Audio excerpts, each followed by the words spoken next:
오늘도 12월 15일 새날을 주신 하나님께 감사드립니다.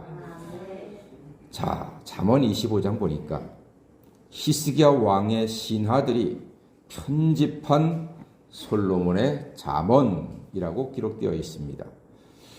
여기에는 매우 의미 있는 구절들이 참 많습니다. 자, 2절 말씀 보니까요.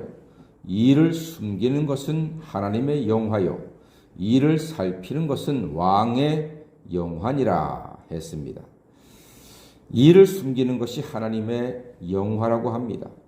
즉 하나님의 은혜, 하나님의 지혜, 하나님의 속성, 하나님의 계획 등은 숨겨져 있다는 말입니다.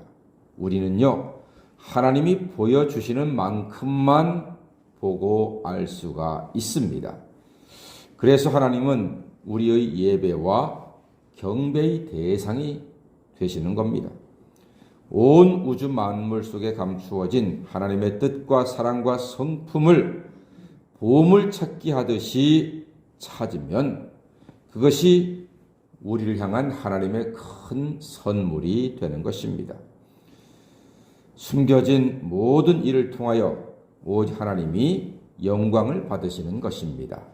우리가 살아가면서 어릴 때는 못 보던 것이 어른 되면 깨닫게 되고, 믿음이 작을 때는 모르던 것이 믿음이 좀 커지면 깨닫게 되는 것들이 많이 있습니다. 그것들은 이를 숨겼다가 우리에게 하나님의 비밀을, 하나님의 뜻을 깨닫게 하시는 놀라운 일들로서 하나님이 그 모든 일들로 말미암아 영광을 받으신다는 말입니다. 또한 이를 살피는 것은 왕의 영화라고 했습니다. 왕은 나라의 일을 잘 살펴서 백성들로 하여금 아픈 곳을 싸매주고 가려운 곳은 긁어주고 눈물은 닦아주고 상처는 치유하는 것이 왕의 영광이라는 말입니다. 이 일을 살핀다 하는 것은 국민들을 잘 살피고 돌보아야 한다는 것임을, 그것이 바로 왕의 영화라고 하는 말입니다. 이를 위해서 하나님이 왕을 사용하는 거지요. 그래서 우리 크리스찬들은 대통령과 위정자들이 나라와 백성의 많은 일들을 잘 살펴서 하나님께는 영광 돌리고 국민들에게는 존경받게 되기를 하나님께 기도해야 할 줄로 믿습니다. 그래서 누구나 다 정부를 비판할 수 있습니다. 비판은 쉽게 합니다. 그러나 비판하기 위해서는 먼저 하나님께 기도하셔야 합니다. 기도하지 않는 사람은 비판할 자격이 없습니다. 나라 위해서, 대통령을 위해서, 장관들을 위해서, 국회의원들을 위해서 기도하시고 하나님의 뜻이 이 나라 위에 그들이 국민들을 잘 살펴서 하나님께 영광 돌리고 존경받는 모든 위정자들이 되고 우리나라는 더 발전하고 좋은 나라가 되기를 간절히 소망합니다. 우리가 평안하게 잘 사는 중요한 길이 있습니다. 자, 이게 9절 한번 읽어봐야 되겠습니다. 9절 다 같이 읽어볼까요? 시작. 너는 이웃과 다투거든 변론만 하고 남의 은밀한 일은 누설하지 말라. 아멘. 그렇습니다. 이웃과 다툴 수 있지요. 살다 보면 이웃과 갈등 일으킬 수 있습니다. 그때 변론만 하라는 것입니다. 그 일에 대해서 당신이 이건 틀리지 않았소, 나는 이것이 맞소, 그 일에 대해서만 변론하라는 말입니다. 남의 은밀한 일은 누설하지 말라는 거예요. 당신 그때 그렇게 말하지 않았소, 당신은 그때 술 먹고 잘못하지 않았소, 옛날 일들, 감추어졌던 일들 드러내지 말라는 것입니다. 남 얘기를 자꾸 드러내면 관계는 더욱 악화됩니다. 듣는 사람은 가만히 있나요? 너는 뭘 잘났는데? 너는 그때 사기쳤잖아? 너는 옆집하고 바람났잖아? 감추어진 이야기 서로 다 드러낸다니까요.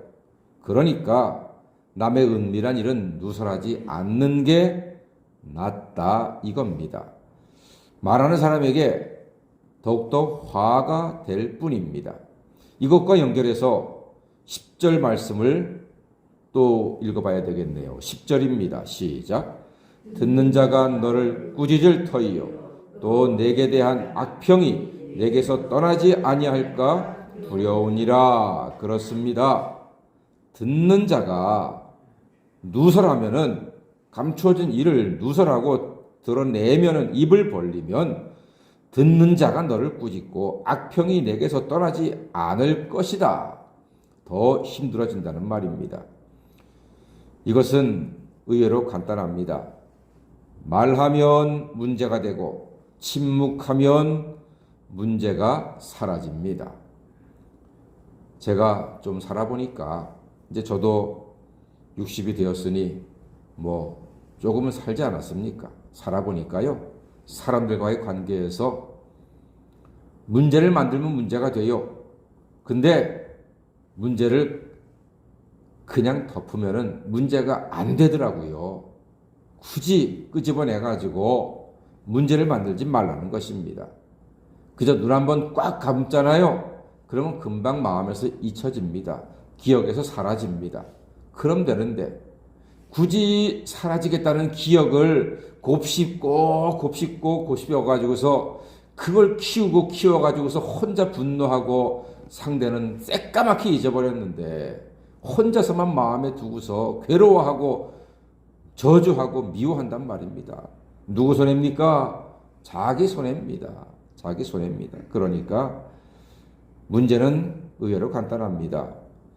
자, 여러분, 문제를 삼으면 문제가 되고 문제를 덮으면 아무 일도 일어나지 않는다는 사실을 기억하시고, 그리스도인은요, 덮어주는 사람입니다. 상대의 허물을 들추어내고 말하는 사람이 아니라 가려주는 사람입니다. 그러므로 우리는 11절을 마음에 새겨야 합니다. 자, 이런 말을 해야 됩니다. 11절입니다. 시작. 경우에 합당한 말은 아로 새긴 은쟁반의 금사관이라. 아멘.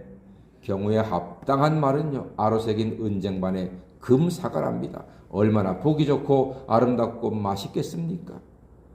또한 12절 말씀이 좋지 않아요. 슬기로운 자의 책망은 존경하는 귀의 금고리와 정금 장식이라고 했습니다. 그렇습니다. 우리가 누군가의 책망을 들을 수 있어요. 훈계 들을 수 있어요. 충고 들을 수 있어요. 그런데 그 충고를 잘 듣잖아요. 그러면은 듣는 사람에게는 금고리가 되고 정금 장식같이 아름다운 것이 된다는 말입니다. 잘 들으면은. 그래요. 우리는 다른 사람한테는 충고하지 말자고요. 그러나 다른 사람이 혹시라도 충고하잖아요. 그럼 그걸 잘 새겨 들으세요. 그러면 그 새겨 듣는 것이 나에게 아름다운 정금 장식처럼 나를 빛나게 하고 나를 더 복되게 한다는 말입니다. 할렐루야. 예, 이것이 복되게 살아가는 지혜의 비결입니다. 그리고 13절 마지막 절 다 같이 읽습니다. 시작. 충성된 사자는 그를 보낸 이에게 마치 추수하는 날에 얼음 냉수 같아서 능히 그 주인의 마음을 시원하게 하느니라. 아멘. 그렇습니다. 사랑하는 여러분, 주의 말씀에 귀를 기울이고 충성된 사자가 되어 주인 되신 우리 주님을 추수하는 날 얼음 냉수같이 시원하게 해드리고 기쁘게 해드리는 하나님의 사람 되시기를 주의 이름으로 간절히 축원합니다. 아멘. 기도하겠습니다.